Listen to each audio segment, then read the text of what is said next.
మోదీ వైనాడ్ వెళ్లనున్నారు. వైనాడ్లో కొండచెరలు విరిగిపడిన ప్రాంతంలో aerial survey చేయనున్నారు. అనంతరం బాధితులు ఆశ్రయం పొందుతున్న సహాయక శిబిరాల్ని కూడా సందర్శించనున్నారు.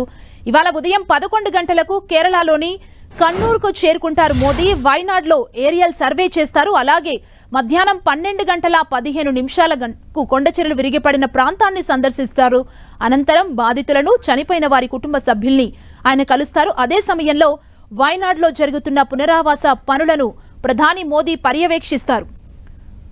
బాధితులు చికిత్స పొందుతున్న హాస్పిటల్ని కూడా ప్రధాని మోదీ సందర్శిస్తారు. ఆ తర్వాత ప్రధానమంత్రి సమీక్ష చేయనున్నారు. అక్కడ జరిగిన బీభత్సం, కొనసాగుతున్న సహాయక చర్యల గురించి ప్రధాని మోదీకి అధికారులు వివరించనున్నారు. వైనాడ్లో జూలై 30వ తేదీన సంభవించిన ప్రకృతి విపత్తు కారణంగా దాదాపు 400 మందికి పైగా ప్రజలు మృతి చెందగా మరో 200 మంది ఆచూకీ లభించలేదు. మరోవైపు వైనాడ్ విపత్తును జాతీయ విపత్తుగా ప్రకటించాలని విపక్ష నేత రాహుల్ గాంధీ కేంద్రాన్ని కోరారు. ఈ నేపథ్యంలో నేడు మోదీ వైనాడ్కు వస్తున్న సందర్భంగా జాతీయ విపత్తుగా ప్రకటిస్తారా లేదా అనే అంశంపై చర్చ నడుస్తోంది.